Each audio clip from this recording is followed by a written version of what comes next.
What's up, guys? Welcome back to the FU Money Podcast. FU, Dane. FU, Hugh. As you can tell, we're nearly through these beers. Yeah. Which means that we just talked about another topic, and today was 401k matching specifically, not just 401ks in general. It was actually really good. Dane, what do we do today? Well, all of us have come across a situation where either we have heard of a 401k, we've been offered a 401k through an employment opportunity, and 401k matching. We dove into the details, why or why not you should take advantage of a program like that, and what happens if you get fired. And we used very simple stuff. So if you're watching the video version on YouTube or something, you see this beer here. Yeah. There's a glass with beer in it. We used visual aids, so you clearly understand what's going on. Yeah. And we talk about what is Roth. What if you have a 403B? What if you have a 457B? What if you have a TSP? If you're in the military, or the government. This is a jam-packed episode, so listen all the way through. And again, as we are continuing to move forward, we are getting more drunk, so bear with us with our shenanigans. We'll get to it right now.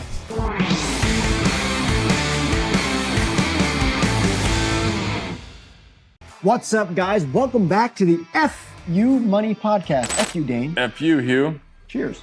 Cheers. Dane's a little behind. As you can see, we already did a previous episode over, what was it? Bank fees. Bank fees are annoying. Super annoying. Today, we're going to go into something else. And this really should be after your emergency savings. So it should go like, I don't know anything, where should I start? And then you should do like pay yourself first, and then emergency savings. Also good. And then this episode, which I know they're released in the incorrect order. I apologize in advance, but shit happens. So it does. But to get to it, we are going to be talking about 401ks and employee matching vehicles. Okay, let's do it. I know a fair amount about this. The laws are always changing, so make sure you verify anything. Don't listen to random strangers on the internet, even if they have beautiful facial hair. That's what I was thinking. So one thing I will say, if you go the traditional W-2 route, there is a high chance, if you work for a good employer, that there will be something called an employee matched 401k option. And there are pros of going down that road and taking advantage of that. And there might be some negatives too. So first of all, I want to ask, what the hell is that, Hugh? You've worked for one of these cool companies that said, hey, we're going to match some money if you put it in this fund or this account. Right. So the first thing I was going to say is 401k is a section of code in the IRS code book? I think it's the IRS code. Something like that. Whatever. Someone's going to be angry in the comments about whatever I say, but it's a section of code. But also 401k is for a normal company that's either publicly traded or not. 403b is for a not-for-profit. So if you let's say you work for a school or a hospital, then you have access to a 403b and a 457b, but that'll be its own standalone episode. Yes. And if you work for the military or the DoD or the government, then you have access to what's called the TSP or the Thrift Savings Plan. All of the things I'm saying are going to be very general around that, but they are basically retirement accounts. Yes. So that is what a 401k is. It's the most quoted term, I think, is 401k, but all of them can kind of be similar. Mm-hmm. But 403b is just the same as a 401k. It's just about public institutions. So someone like me, who knows nothing about that, let's say I'm a newbie employee to a great company, and they're like, hey, we have all this fancy stuff you probably never heard about. And one of those is an employee match 401k. Do you want to contribute? I mean, that's how it happened to me when I was like, I don't know, do I want to contribute? You do. Okay. I'm making the decision for you. Tell me. Hey. Okay. So first off, that's what I would do. You do what you want. It's your money. Fair enough. Personal finance is personal. Fair enough. But I would highly encourage you, because it's a 100% return. Even if the choices are garbage inside, it's free money. Yeah. So what does that mean? If you contribute $1, we'll match $1 up to X percent. So for me, a very common one was up to 6%, we'll match 6%. That's a good one. Some will match 0.5% up to 6%. Percent. Yeah, or 0.25%. And there's scales. Every company is different. So find out what it is for you or institution. So if I contribute 0.5% of your salary, of your take home, there's two types of 401ks or 403bs or TSPs. One is traditional and one is Roth. Roth is post-tax, which means you're already taxed on your money up front. And traditional is pre-tax, which means if you make $100,000 and you contribute $10,000 to your 401k, then you, on paper, only made $90,000 that year. Okay. And so there is a cutoff point, and I think right now, this day and age, I think it's $147,000. I think so. Where mathematically it makes more sense to contribute to a Roth below that. And mathematically it might make sense, talk to your CPA, if you contribute above, if you make more than $147,000 a year, then you might want to go traditional. Right. That's not going to be most people listening to this. So I'm going to talk a lot about Roths. Yeah. Which you probably should do. And sorry for the UK and Australia audience. I know a lot of you guys listen, but there's probably some similar thing. They exist because I think it was the 90s, 80s, something like that. It was very common for companies to have pensions. Yeah. And companies wanted to push the responsibility of retirement away from the pension where the company was responsible and towards you saving for your own retirement. And so Congress created the 401k and 403b and whatever retirement savings account that if you save your entire working career until I think it's 65 and a half this time, that it will grow tax-free in these accounts. And so they are a special type of account that exists. They are not a specific investment. They are a special type of account that exists. So if a bank says, or if a company says, I have a 401k, you want to match to it, what they're saying is, we have a brokerage company, we have a brokerage firm that we're contracted with. Sure. That brokerage firm has an account for you that you can sign up for. And that is called a 401k or 403b or TSP plan, which is its own thing. Now, do you want to contribute to that? Any dollar you put in there will match up to X dollars, up to X percent. So that is what one of those is. It is a guaranteed return on investment. Sure. Well, and you're saying, hands down, yes, you would recommend, in your opinion, putting money in a company matched 401k. Yes. In my opinion, I would do that. Most of the time, it benefits the executives the most. And the executives generally aren't going to screw themselves over. So they're going to strategically do things that are in their advantage, and you get to be a part of that. And so it's a guaranteed return on investment. Again, a traditional Roth, let's say that's the same $100,000, and you want to contribute $10,000. Well, for easy math, let's say you get $100,000. Well, congratulations. Nice. Taxes hit, you get $70,000. Then you want to contribute $10,000 to your 401k, Roth 401k, or 403b, or TSP. Then you only have $65,000 for the year. So quite a jump. I mean, for someone to be motivated enough to do that, one, you have to be financially committed and disciplined. It's not every day that someone's willing to take another chunk out of their account, out of their pay, and put it into something else. But you're saying because there's a little bit of free money, a little carrot dangling at the end, right, they should consider it. Correct. And it's basically guaranteed free money if you can. Now, if you're married and filing jointly, you can do some crazy stuff. Like let's say let's say there's a terrible plan with your husbands or they don't offer one, and then you're the wife and you've got an awesome one. Maybe you say, I want to contribute 100% of my income for the first 3 months until I hit that number, which is, I think it's like $12,600. Oh, for married people? No, I think it's $22,000 per person. Per person? Whoa. It used to be $18,500. I think it's $22,000 as of 2024. Okay, so things have changed. So yeah, they're definitely very different from back in the day. So you can contribute at a max amount, and that takes it off of your income. Or from a Roth perspective, you contribute after-tax dollars. Dane, why would you want to contribute after-tax dollars instead of just taking the before money? That's a great question. So I like to use the seed and the field analogy. Okay. Would you rather be taxed on a bag of seeds or on the field that grew as a result of planting those seeds?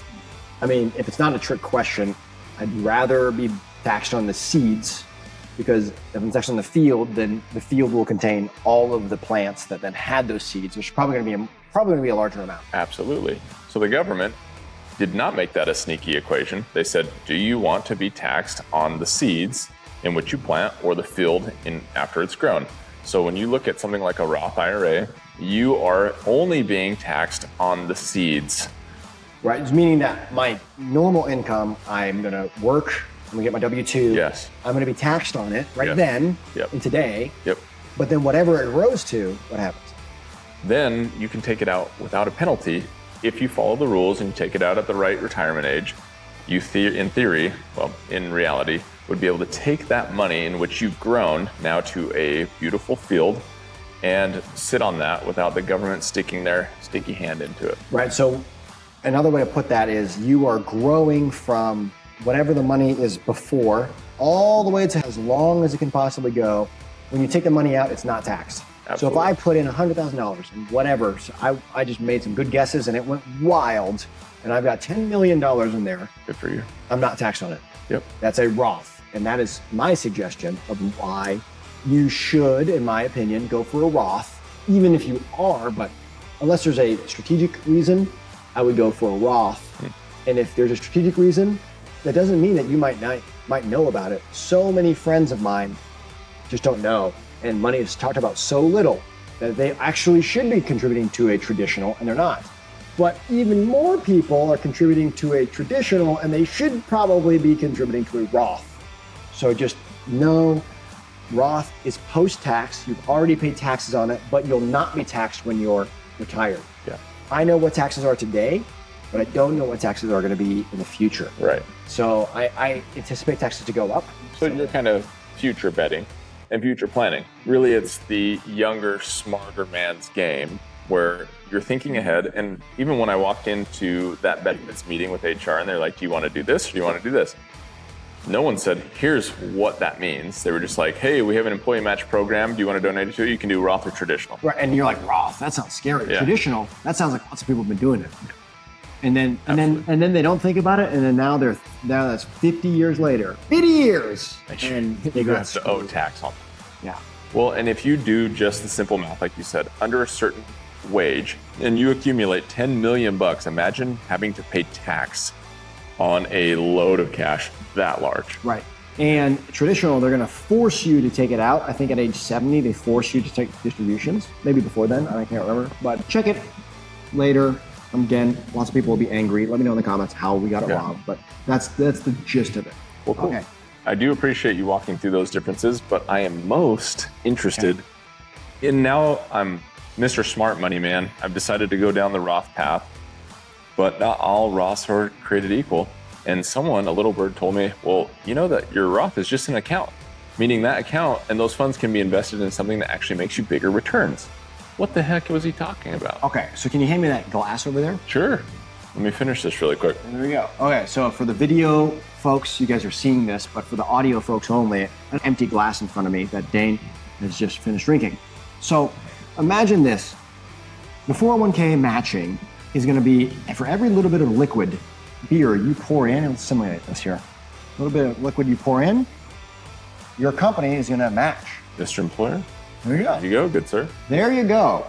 That's how 401k matching, 403 matching, TSP matching works. Congratulations. We just poured beer into a glass, by the way. Okay, so that's what you're doing. But you should go for it. Thank you. But your 401k is just the glass. It's not what's in the glass. What's in the glass depends on whatever company you went with, which, in my opinion, probably is garbage or trash. If you work for a massive company, like I used to work for Phillips 66, they had Vanguard, awesome company to work with. When I worked for PepsiCo, they had Fidelity, awesome company to work with. Every other company has been some Edward Jones baloney crap that they give. And so the short answer is, I'm gonna give you a caveat of most to least likely. If you have the opportunity to go into investing in VTSAX, ZROX, or some of these bigger ones, those are going to be, they buy the whole stock market all at once. Whoa. So you're telling me that my post-tax Roth IRA account can be invested into some of these great tools on the stock market? That's actually shockingly, horribly understated. So yes, What? the money goes in here and then that is invested in the stock market. What is it invested in? That's going to depend on whatever bullshit your company had set up for you. Hopefully they were not taken advantage of by Edward Jones and all these other companies that do stuff.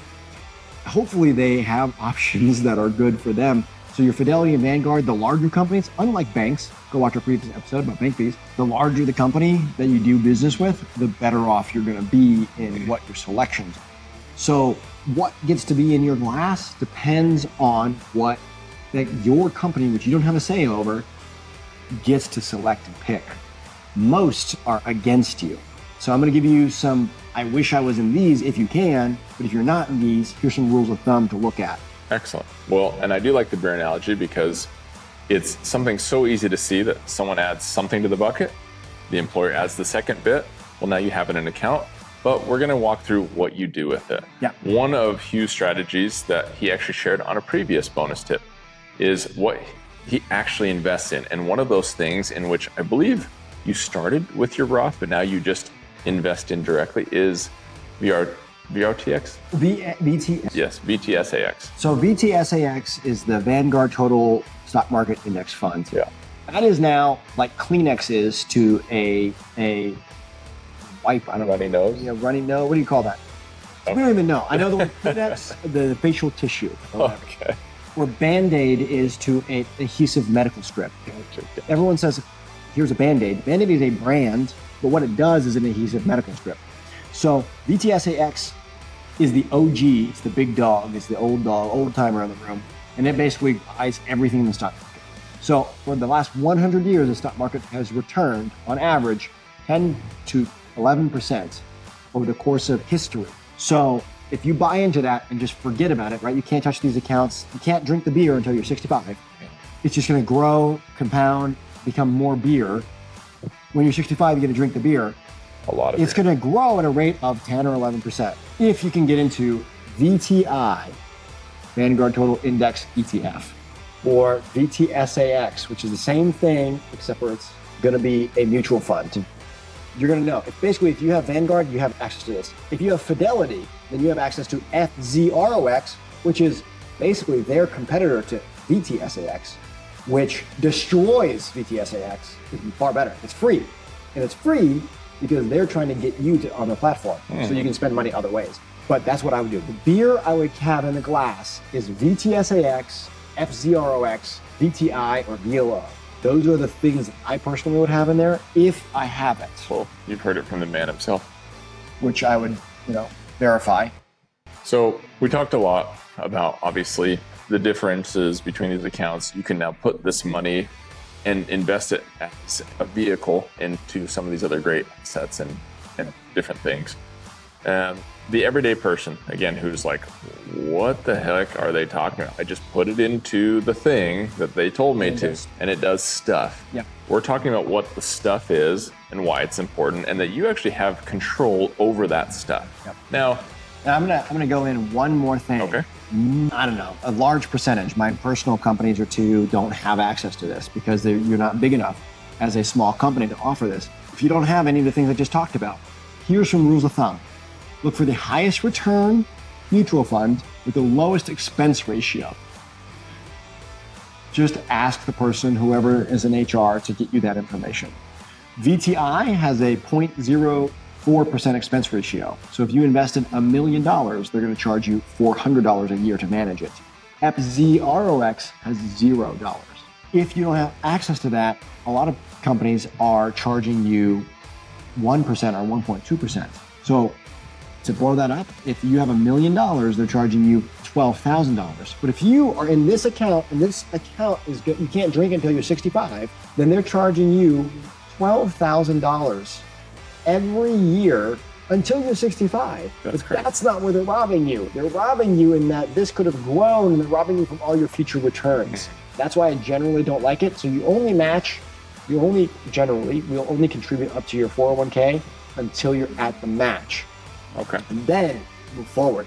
If you are in TSP, the glass I would personally use, this is my personal opinion, the beer in the glass, is I would do 75% C fund and 25% S fund. That is mimicking kind of VTSAX or FCROX. But there's great tip. no fees. So that's what I would do. What about the people who don't have a company that's going to offer them an employee match, and they're like, hey, I make money, or I'm an entrepreneur or business owner, and I want to take advantage of some of these accounts and these funds? How do they go about doing that? That's a great question. So I think the question was, what if I'm an employee, work for this company, and they have a 401k, but they don't do matching? They don't even offer a 401k. If they You don't- are the person who has to go out and find a 401k. I'm so glad you asked that question. That is its own episode. So stay tuned. Nice. If you don't have one. But to answer the question you had, or that I would ask is, what if I have a 401k for my company, but they don't offer matching? Would you still take advantage of it? I would not. Ooh, why is that? I would not take advantage of it because I don't have the guaranteed return. I pour some beer in, you pour some beer in. If I pour a half glass, you pour a half glass. Yeah. If you don't have that, I'm going with more control over where my money goes. That's a really good example. I actually have another bonus question for you. Let's dive a little bit deeper, okay? Not only does your company not offer it, or sorry, let me back that up. Let's rewind. Let's say your company offers it. It's been great. You've been riding the gravy train. You're putting up to 6%. They're matching 6%. You're putting it into all these cool funds, and you're making another 10, 12% on top of that. Life is good. And then in some weird change of events, either you find yourself unemployed because of the political climate, or maybe you're a shit employee and they let you go, and you find yourself no longer with that wonderful employee match opportunity. Right. What in the world happens to that account? So the short answer is that glass with however much beer in it exists forever. If you've left 5 companies, then your beer is in that glass at those old companies. You can, by law, roll over all of your, let's say, and again, this is just for those on video, but let's say I have glass with a little bit of beer in it. Let's say I have 4 glasses with a little bit of beer in it. You're allowed to roll it over. Tax-free. You can pour all those glasses of beer into the 1 cup of your current company. Now, let's say you get fired from that company. You just leave it alone if you want. Okay. Just don't do anything to it. It'll continue to grow. In the event that you get to go to a different company, then you can take that company and you can roll that over into that new company if they have good benefits, or you can just leave it alone. Sit there and grow. Let's say you left it as 4 individual cups with a little bit of beer in them. You can still let that grow over time. Mathematically, it's identical. Okay. It depends on if they were in the accounts. But one would most likely roll all those over into one account, followed up with the new employer matching or not matching. They now would have the ability to continue to fund it. Correct. And if you don't have an employer who could help you set that up, that's a conversation that can happen with the CPA, just to throw that out. Yeah. You set up a brokerage account or a Roth IRA account where you do a rollover. I think there's also a backdoor rollover, which we'll get into later. Awesome. So go ahead. All right. The last thing. A lot of people, let's say you work, and I'm going to switch beer glasses here for this. Let's say I'm pretty far along and I work for company A, but I want to buy a house where I've fallen on hard times. Instead of drinking the beer in the beer glass, which is allowed, but the government's going to take their share, right? You want to drink the beer in the beer glass, they're going to drink a little bit. They're going to punish you for drinking it before 65. You can go to a bank and say, yo, bank, I've got all this beer in this glass. Can I borrow I don't need much. I need a little bit of beer from the glass. And the bank will say, you know what? Cool. I'll give you some beer in this other glass, completely different account. If you screw me, I'm taking the beer in your big glass. But if you return all the beer in this little glass, you can have it. So that is a way that you can borrow against it. Because if I take the money, if I drink the beer in this glass, then you're screwed, because then you're going to hit it with taxes and penalties. Absolutely. But if you don't, and you just borrow the money against that, and you go buy an investment property, or you go buy your personal home, or you go pay down your personal debt or your credit cards, then you are borrowing money with that as collateral, but you actually are not touching it. So you get to keep all the money in the glass. You have the money, and you have to be responsible enough to return the money to that glass. And the only disadvantage of doing so, and it's not even a disadvantage, the only thing to be aware of is that you will pay the bank or yourself some profit margin for borrowing that money against yourself. Correct. And that is going to be its own completely separate video, which is going to be a solo 401k. Yeah. You can lend the money. You can do all kinds of stuff. You owe yourself money. You pay yourself back. Yes. And you can do this if you have a TSP. So what a lot of the military community does is takes advantage of a very similar program where they borrow money from themselves to invest in a duplex or a house hack or somewhere else. And then upon returning that, they pay themselves some sort of fee. And it's pretty nominal at that point, where They are then returned, the money's returned, and they never lose their 401 that they've been building up to that point. Or TSP. Yeah. So wonderful episode coming up on that. That's one I'm really excited about. And what this looks like in the real world, you guys, my brother-in-law right now is in the middle of trying to secure 2 duplexes here locally. And when he went to the bank, they said, well, you need all this money and, you can get a gift from family. You can do all this, but your down payment is pretty sizable, I think on $600,000. So where's that money going to come from? Well, he had an IRA, he had a Roth that he just went and took from. He was like, I'm ready just to pull it out because I need the money. They said they need it within 3 days. Did he already do it? Yeah, he just pulled it. And he lost 30%. And the day before he did it, I said, stop. You can borrow against yourself and pull it as a personal loan. He's like, I've never even heard about that. And I have no time. And so he bit the bullet and he paid 30% on his money to pull that out. Don't be that guy. I'm sorry in advance. Yeah. Dan's brother-in-law. And I understand the situation he found himself in with pre-approval letters and all of these moving parts. He needed money quick, and that was the best way he could reach into a bucket and take it, but he paid a hefty price. What that would have looked like in this scenario is effectively borrowing from himself without having to pay a large penalty or even having to bother family to add to the bucket in which he could then acquire the asset. I'm shaking my head right now if you guys can see it in the video, if you're not, but this pains me because it's someone that we personally know or you know, and they shot themselves in the foot and they didn't know any better.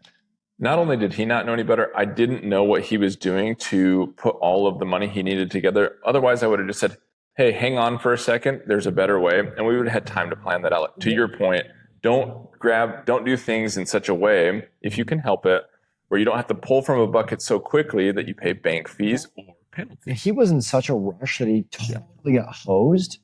And I'm going to give you guys a secret. The world does not run off of deadlines. It's not 8th grade. You're not going to fail because you didn't turn your quiz in on time. You can just be like, I need an extension to get this together. And I bet you he wouldn't have lost the deal. And he still would have gotten the money. And he would have just said, I got proof of funds. You just need more time. And they're going to massage it. But this, like when it comes into the world of investing, in the world of like being financially independent, you just have to be aware, pay attention, and know more than other people and speak with confidence. Yeah. And if he would have lost it, so what? There's more deals out there. He wouldn't have. I guarantee you he wouldn't have. Yeah. But just saying, here's my proof of funds. Here's a screenshot of what I have. I'm going to borrow against this. I need an extra 1 week. They would not have said, they would not have killed a $650,000 deal because this guy's got to borrow against it. They would have given to him like that. But what I learned from that is the majority of people don't even know, first of all, the different types of 401ks and employee matches. There's the world of finance can be confusing. There's a lot of moving parts.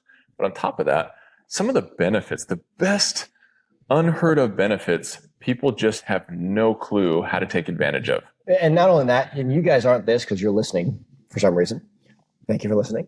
But, when I talk to a parent or some shit like that, or your mom, or you're talking to your aunt, they're going to be like, you can't do that. That's illegal. They have no fucking idea. They're so ridiculous. Like, there's so much misinformation. And then there's so much like big banks, big institutions. They don't want you to know this information. Yeah, they're trying to scare you to death. We're telling this information to you because this is what worked for us. And we have pretty decent track records. Yeah. And so anyways, that is it for 401ks, 403bs, or TSPs. We're going to do a dedicated TSP episode with a guest. We already had a little bit of one with Mr. David Perret. That's a good one. In the military. Go check out episode 4, I believe. If you haven't. And but we're going to do a dedicated one, deep diving into some of these others. We're going to do a dedicated 457B plan. But the short takeaway, high level, I would invest. I do your emergency fund. Immediately after that is max out your employee matching. And when that's done, then go do something else. Don't continue to contribute to this. And if yet. And if you think this is cool, wait until we tell you how you can do this for your kids. And they don't have to have a job.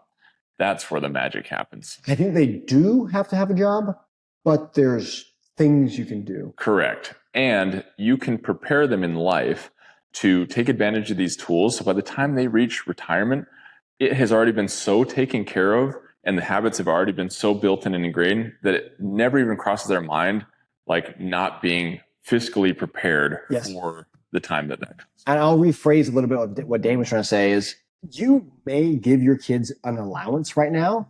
Instead, you can do some bullshit on paper and pay them a salary, and then that goes into an investment account. We did the numbers this morning. I think it was $1,000. Yeah. If your kid has $1,000 invested and he was age 15, and by the age 65, he'd have... And he invested $100 a month. Just $100 a month into FZROX or VTI. Yep. So you had $1,000 at age 15, and you just put $100 a month in, nothing else. He was a huge piece of crap, couldn't drive, couldn't read, couldn't do anything, garbage, human, but contributed $100 a month to that account. At age 65, he'd have $2.9 million. Yeah. And we did this example based upon the program we set up for my son, who was in a similar situation, similar age, and we knew that just by producing the habit of something as little as $100 a month for life, where he would be at. And it was actually far greater. But that was what was amazing. We want to share that information on a different episode because it's so good. It's not just about you, it's about your family and your posterity and what you can build for them. So, guys, remember, until next time, F your finances. Cheers. Hey, everybody. Thank you so much for tuning in. As always, Hugh and I really, really tried to deliver value in these episodes. So if you learned something, you thought something was funny, you enjoyed a guest, please hop on to wherever it's being hosted, whether that's Spotify or Apple, and drop us a 5-star review. If it's anything lower than that, email us separately. We may or may not respond, but at least all of the things that we did right, let us know. And truly, if we did anything wrong, or if there's guests that you want to see, we aim to please, and you just want to be a guest on the podcast, how can they get a hold of us? If you want to be a guest or ask us any questions, you can email fumoney@hughcarnahan.com and let us know. Again, we read every comment that comes our way. We actually have 2 or 3 super exciting ideas for shows that have already come our way. Again, we appreciate everything, guys. Remember, real quick, we are not experts at anything. This is not financial advice. Make sure you do your own due diligence. We are for entertainment and educational purposes. Don't listen to random strangers on the internet. We hope to share our message to get as far as we can to normal, everyday folks, blue collar folks, military folks. This is information that all of us should have. And so if you liked it, please share it. Guys, we will see you in the next episode. Woo! Woo!